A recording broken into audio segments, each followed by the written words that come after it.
આજની ધર્મકથા. પ્રણામ. અષ્ટપ્રકારી પૂજાની અંતિમ પૂજા, ફળ પૂજા. ફળ પૂજાના કથાનકની અંદરમાં પંડિત વીર વિજયજી મહારાજ સાહેબે એક કીર યુગલ એટલે કે પોપટનું જોડું એની કથા આપી છે. કથા પણ બહુ સરસ વળાંક રોમાંચક વાતોવાળી છે, પણ મૂળમાં ફળ પૂજાનું મહત્ત્વ અને ફળ પૂજાનો પ્રભાવ એ આપણને આ કથામાંથી બહુ સરસ રીતે માણવા મળ્યું છે. કંચનપુર નામનું નગર, નગરની બહાર એક ઉદ્યાનની ઉપર ઉદ્યાનમાં એક આમ્રવૃક્ષ હતું અને આમ્રવૃક્ષ ઉપર એક પોપટનું જોડકું રહેતું હતું. એની બાજુમાં એક દેરાસર, જેમાં અતિશયવંતા એવા અરનાથ ભગવાન બિરાજમાન હતા. નગરના રાજાનું નામ નરસુંદર રાજા. અવારનવાર આ જિનાલયની અંદરમાં પૂજા કરવા આવતો. લોકોની એવી શ્રદ્ધા હતી, લોકવાયકા હતી કે અરનાથ ભગવાનની ફળ પૂજા કરવા જે વ્યક્તિ આવે એ એના ધાર્યા કામો કરી શકતા. અને આ લોકવાયકા ધીરે ધીરે પ્રચલિત થવા લાગી. પ્રચલિત થતાં થતાં દેશાંતરની અંદરમાં પણ આ વાત પ્રસિદ્ધ થવા લાગી. એટલે નગરના લોકો તો આવતા જ, પણ દૂર દૂરના પ્રદેશોથી પણ કંચનપુરના અરનાથ ભગવાન એમની આ ફળ પૂજા એટલે એમની પૂજા કરવા, એમને ફળ ચડાવવા લોકો આવતા. આ અરનાથ દાદાની ચર્ચાઓ બહુ દૂર દૂર સુધી થતી. હવે આ નગરની અંદરમાં એક ગરીબ સ્ત્રી રહેતી હતી કંચનપુરમાં. એને પણ એમ ઘણી વાર થતું કે જો આટલું બધું મહાત્મ્ય હોય આ પરમાત્માના ફળ પૂજાનું, તો મારે ફળ પૂજા કરવી જોઈએ, કારણ કે અતિશય દરિદ્રતા. હવે આ ગરીબાઈ ટાળવા માટેના જે પણ ઉપાયો છે એ કરે, પણ પ્રારબ્ધ નબળું હોય ત્યારે પુરુષાર્થ શું કરી શકવાનો? એટલે પુરુષાર્થો બધા નિષ્ફળ જતા. એટલે એને એમ થયું કે હું એવો પુરુષાર્થ કરું કે જે પુરુષાર્થ નિષ્ફળ ન જઈ શકે. એટલે એણે કોકની સલાહ માંગી કે ભાઈ નિષ્ફળ ન જાય એવો પુરુષાર્થ કયો? તો એમણે જણાવ્યું કે આ ભગવાનની ફળ પૂજા કર. આ ફળ પૂજા એ તારી નિષ્ફળતાઓને અટકાવશે. એને વાત પણ જચી. શ્રદ્ધા તો ઉત્પન્ન થાય એમ હતું જ, કારણ કે નાનપણથી આ જ નગરમાં મોટી થઈ અને આ જ નગરની અંદરમાં દરેક લોકોના મોઢે વારંવાર આવું સાંભળવા મળતું અરનાથ દાદા માટે. પણ ખાટલે મોટી ખોડ એ હતી કે એની આગળ એક ફળ પૂજા કરવા માટેના પણ પૈસા ન હતા. અને એને એવું લાગવા લાગ્યું કે આ કેવી સ્થિતિ છે, ગરીબાઈ દૂર નથી થતી, ગરીબાઈ દૂર થઈ શકે એના ઉપાય માટે પણ આ ગરીબાઈ મને નડે છે. આ કઈ હદ સુધીની મારી નબળી પરિસ્થિતિ કહેવાય. એટલે એને એવું લાગતું કે આ ગરીબી એ સૌથી મોટો શ્રાપ છે આ જગતનો. કોકની આગળ જાય ત્યારે કોકને વાત કરે કે ભાઈ આ હજારો લોકો અહીંયા ફળ પૂજા કરવા આવે છે, પણ હું આ અભાગણી કેવી છું કે હું કોઈ લાભ જ નથી લઈ શકતી. માંગણી કરે કે મને કંઈક એવું આપો કે જેના કારણે હું ફળ પૂજા કરી શકું. એમાં પણ નિષ્ફળતા મળે. અને એટલે પોતે મનોમન પોતાની જાતને, પોતાના પ્રારબ્ધને, પોતાના ભાગ્યને જે કયો તે બહુ જ કોસે રાખતી. એવામાં એકવાર એવું થયું કે એણે જોયું એ જ આંબાની ડાળ ઉપર બેઠેલો પોપટ અને પોપટી બંને મસ્તીથી કેરી ખાતા હતા. એને વિચાર આવ્યો કે આ પોપટ પાસેથી જો એક કેરી મને મળી જાય તો હું મારા ભગવાનને ધરાવું. એટલે નીચે ઊભી રહી અને એણે કીધું પોપટને કે પોપટ મને એક કેરી આપને, મારે ભગવાનને ધરાવી છે. આ પોપટ સામાન્ય રીતે પોપટ મનુષ્યોની ભાષા જાણે અને બોલે. એટલે પોપટે આ સ્ત્રીને કીધું કે તારે ખાવી હોય તો તને કેરી આપું, પણ બાકી ભગવાનને ધરાવીને શું ફાયદો? ભગવાન કંઈ કેરી થોડી ખાવાના છે.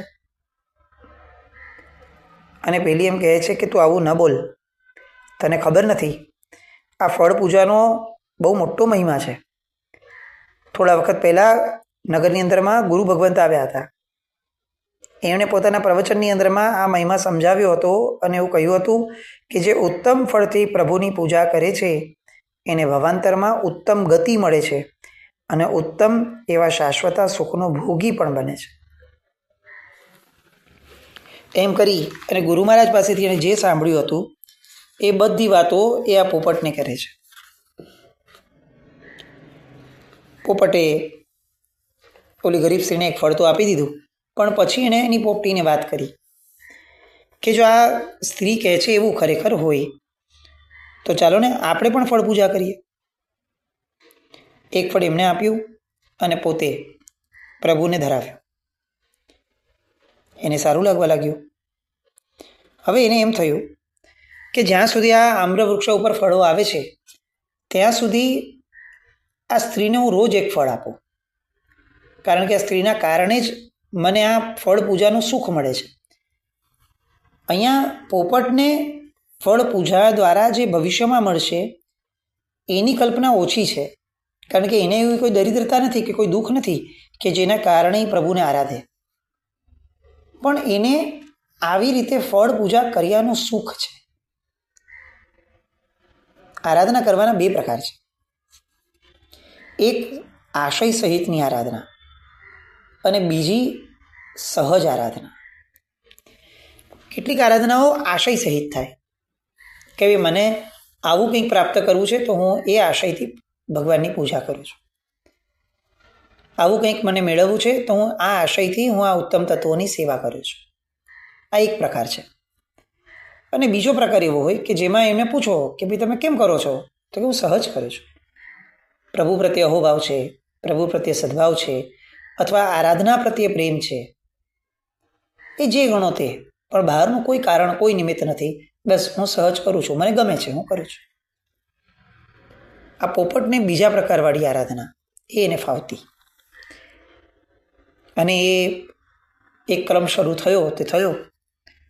જ્યાં સુધી આમ્રવૃક્ષો ઉપર આંબો આવતો જાય ત્યાં સુધી આ નિત્યક્રમ થઈ ગયો કે પેલી સ્ત્રી આવે, નીચે ઊભી રહે, પોપટ એને ઉપરથી એક ફળ આપે અને બીજા ફળ પોપટ અને પોપટી બંને એકવાર ફળ પૂજા કરવા રોજ આમ્રફળ લઈ અને પ્રભુ પાસે જાય. સમયાંતરે આ ગરીબ સ્ત્રીનું અવસાન થયું. એણે એના જીવનની અંદરમાં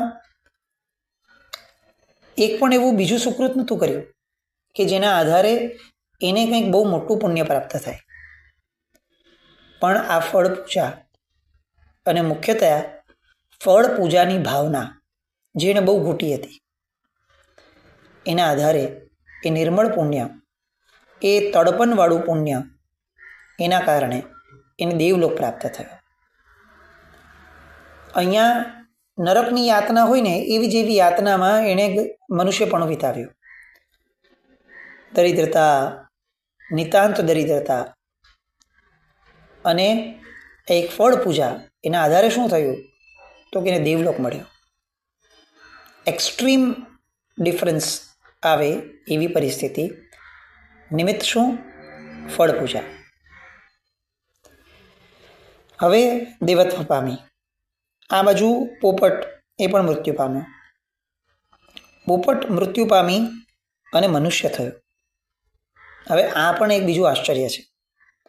સામાન્યથી તિર્યંશમાંથી મનુષ્યપણું પ્રાપ્ત કરવું એ બહુ સરળ નથી, કારણ કે તિર્યંશની યોનિની અંદરમાં વૃત્તિઓ એ બહુ ક્લિષ્ટ હોય, આર્તધ્યાનવાળી હોય, અને આવી આર્તધ્યાનવાળી યોનિમાંથી શુભ ધ્યાનવાળી યોનિમાં જવું એ સામાન્ય પુણ્યથી ન થાય. એની માટે કેટલોક માનસિક પુરુષાર્થ વિશેષપણે જોઈએ, અથવા બહુ વિશિષ્ટ પુણ્ય, એનો સ્ટોક, એનો જથ્થો જોઈએ. પણ તોય આ ફળ પૂજાના આધારે આ પોપટ એ ત્યાંથી મરી અને ગંધીલા નગરીના સુર નામનો રાજા, એને ત્યાં પુત્ર તરીકે જન્મ થયો. આ એક આમ નહીં ગણાય કે જે ગણીએ કે પ્રભુને ઉત્તમ ફળ આપનાર માણસ એ ઉત્તમ ગતિને પામે છે. અહીંયા ફરી એકવાર આપણે એ વસ્તુને રિકલેક્ટ કરીએ છીએ કે અહીંયા ઉત્તમની વાત જ્યારે આવે છે ત્યારે પોતાની યથાશક્તિની ઉત્તમની વાત છે. શક્તિ ગોપવ્યા વિના અને શક્તિથી ખેંચાયા વિના જે ઉત્તમ છે એ ઉત્તમની અહીંયા વાત ચાલે છે. અને ઉત્તમ પણ પોતાની મહેનતથી ઊભું કરેલું. આજે ઘણી બધી વાર આપણને એવું જોવા મળે નૈવેદ્યની બાબતમાં વિશેષપણે કે જેવું આપણને એમ થાય કે ભાઈ આપણે ઉત્તમ નૈવેદ્ય ચડાવવા છે તો શું થશે, તો કોઈ દુકાનવાળાને ગોતશું, એને પૂછશું કે ભાઈ તું ભાઈ બરોબર બનાવી દઈશ ને મીઠાઈ, આવી આવી બધી નોર્મ્સ છે અમારી ધર્મની, એ બધું પાડી પણ તું મને બેસ્ટ બનાવીને આપ, મોંઘામાં મોંઘી મીઠાઈ બનાવીને આપ.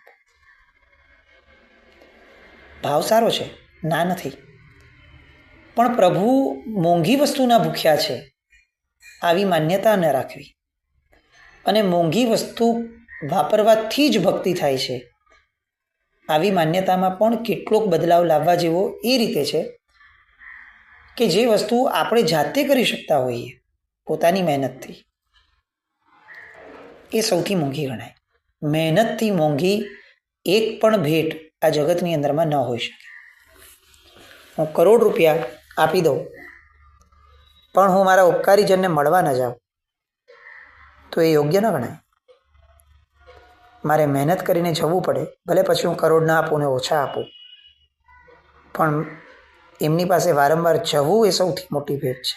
એવી રીતે ઘરે બનાવેલું નિવેદ એ બહારના બનાવડાવેલા અથવા કોઈકને ઘણા પૈસા આપીને ઊભા કરાવેલા નિવેદ કરતાં પણ ઉત્તમ સાબિત થાય.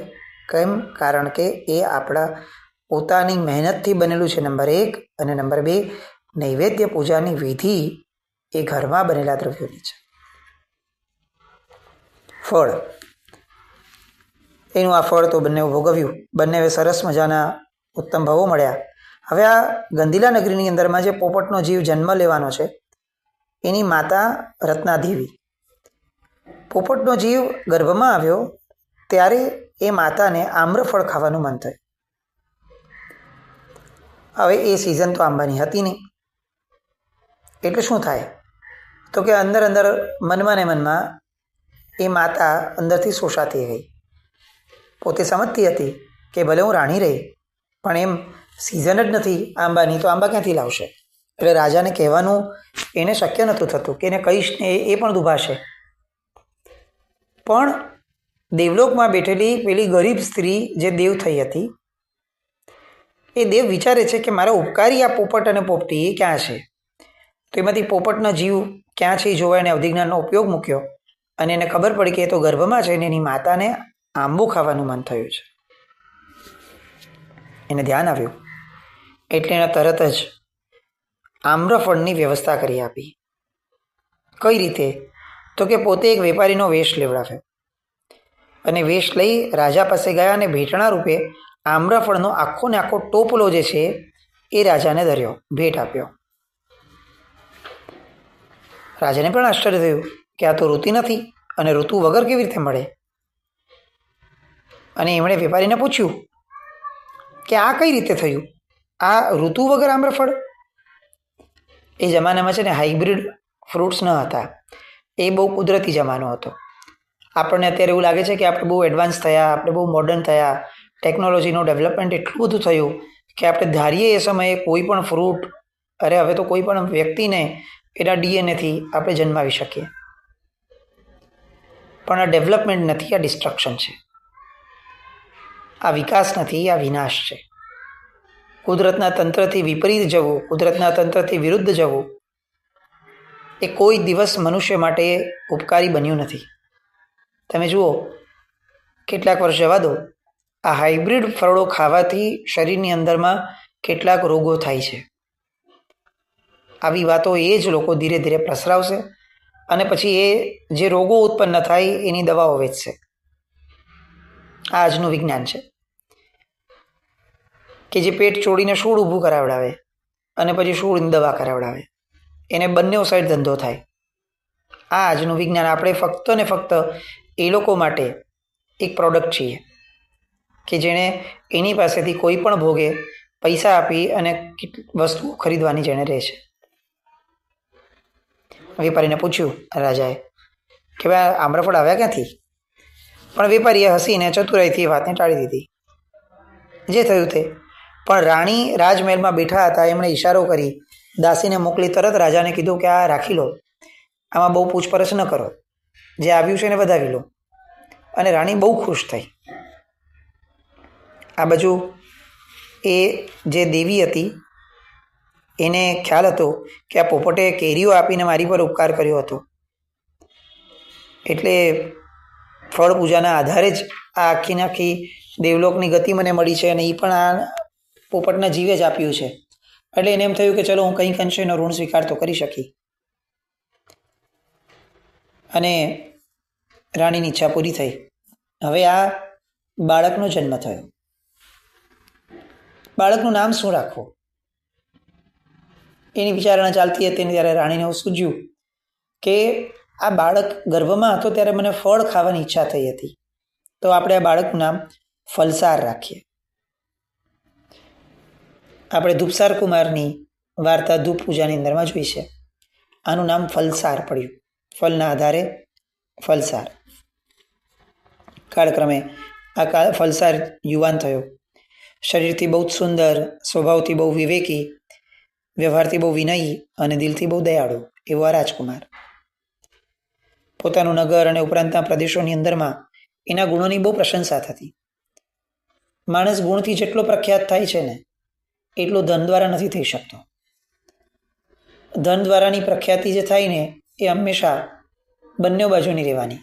લોકો આમ પણ બોલે ને આમ પણ બોલે. પણ સામાન્યતઃ કોઈક દુર્જન વ્યક્તિઓને છોડી દઈએ તો સામાન્યતઃ ગુણિયલ માણસ એ હંમેશા પવિત્ર પ્રખ્યાતિને જ પામે છે. એકવાર આ ફલસારને એક યુવાન સાથે મુલાકાત થઈ. એ યુવાને આ ફલસાર કુમારને એક સૂચન કર્યું કે રાજપુર નામનું એક નગર છે, એમાં સમરકેતુ નામે રાજા છે, અને એને ચંદ્રલેખા નામની એક સ્વરૂપવાન પુત્રી છે. એ રાજાએ પોતાની પુત્રીને મનપસંદ જીવનસાથી મળી રહે એ માટે એક જાહેર સ્વયંવરનું આયોજન કર્યું છે. તું ત્યાં જા અને સ્વયંવરમાં ભાગ લે. બહુ જ સ્વરૂપવાન છે અને તારી સાથે જોડું જામે એવું છે. પણ રાજકુમારે કીધું કે ત્યાં તો કેટલા બધા રાજકુમાર હશે, મારા જેવાના જવાથી એ મને જ વર્ષે એવું કંઈ નક્કી થોડી હોય. એની માટે કંઈ સમય બગાડીને ન જવાય. અને એમાં આપણે એને પરણવા જઈએ અને રાજકુમારી આપણી જ નજરની સામે કોઈક બીજાને પરણી જાય, એ જોવું કેટલું પીડાદાયક બને, એ કેટલું કષ્ટદાયક છે. કંઈ કાંઈ શક્ય નહીં પાછા. એના કરતાં ન જવું સારું. પણ પેલો યુવાન એને એમ કહે છે કે એવું નહીં, મારી પાસે એક એવો ઉપાય છે કે જેના કારણે એ રાજકુમારી તને જ વરસે, તો પછી તું જઈશ? ઓલું કે એવું કેવી રીતે શક્ય બને? પણ આએ કીધું કે તું મારી પર શ્રદ્ધા રાખ. જો એક પોપટ અને પોપટી એનું ચિત્ર તારી સાથે રાખજે, અને એ ચિત્રને તું જ્યારે ત્યાં બેસ્યો હોય તારા સ્થાન ઉપર, ત્યારે ચંદ્રલેખાની નજરે ચડે ને એવું ધ્યાન રાખજે. બસ જેવી એની નજર પડશે અને આ ચિત્ર જોશે એ તારા જ ગળાની અંદરમાં ભરવાડ નાખી દેશે. ફલસારે કીધું કે તું પાગલ જેવી વાત કરે છે ભાઈ. રાજકુમાર કંઈ અક્કલની બારદાન છે કે એક જાનવરનું ચિત્ર જોઈને મને વરી જાય? એક તો અજાણ્યો વ્યક્તિ છે અને એ સામાન્યથી વાત કરે છે, ને ઉપરથી એવી વાત કરે છે કે જે મગજમાં બેસે જ નહીં. એટલે ના પાડી દે છે. પણ ફરીથી એ વ્યક્તિ એને કહે છે કે જોઈ લેજે, આવી છોકરીઓ પૃથ્વી પર રોજ રોજ અવતાર નથી લેતી. 100 અપ્સરાનું રૂપ ભેગું થાય ને ત્યારે એક ચંદ્રલેખા બને. તું સમજીને ચાલજે. તું તારી આ વિચારધારાના કારણે જો આ તક ચૂકી ગયો તો જિંદગીભર પસ્તાઈશ. બોલો કહે છે રાજકુમાર કે ભાઈ તારી બધી વાત સાચી છે, પણ મને એક વસ્તુ સમજાતી નથી કે એક તો હું તને ઓળખતો નથી, તો તું મારી વાતમાં આટલો બધો રસ કેમ લે છે? અને બીજું, એ ચંદ્રલેખાને મારી સાથે પરણાવવામાં તને આટલો બધો કેમ રસ છે? ત્રીજો મારો હજી એક પ્રશ્ન છે કે એ ચંદ્રલેખાને અને પોપટ પોપટીના ચિત્રને શું લાગે વળગે? એટલે મને કેટલીક વસ્તુઓ સમજાતી નથી ભાઈ, ત્યાં સુધી હું તારી વાતનો કેવી રીતે ભરોસો રાખું? કઈ રીતે તારા પર વિશ્વાસ રાખીને હું આવી રીતે બીજા દેશે પ્રદેશમાં જાઉં? કંઈક સમજાય એવી વાત કર તો હું વિચાર પણ કરું. તું ઇંતેજારી જન્માવે છે, તું રસ જન્માવે છે, તું ઉપાય પણ આપે છે, પણ તું છે કોણ એ સમજાતું નથી. અને જ્યાં સુધી હું તને ઓળખું નહીં ત્યાં સુધી હું તારી વાતો પર કેવી રીતે ભરોસો રાખો? પ્રશ્ન તો વ્યાજબી છે. હવે પેલો વ્યક્તિ શું જવાબ આપે છે? અને એ વ્યક્તિના આધારે આ ફલસાર કુમાર એ નગરમાં જાય છે કે નથી જતા, અને અગર જાય છે તો શું થાય છે? એ બધા માટે આપણે કેટલોક સમય રાહ જોવી પડશે. ફરી પાછા મળશું અને ફલસાર કુમારની કથાના આધારે ફળ પૂજા એનું મહત્વ સમજશું. જીના જ્ઞાવૃત કંઈ પણ બોલાયું હોય તો મિચ્છામિ દુક્કડમ. જય નમ, જય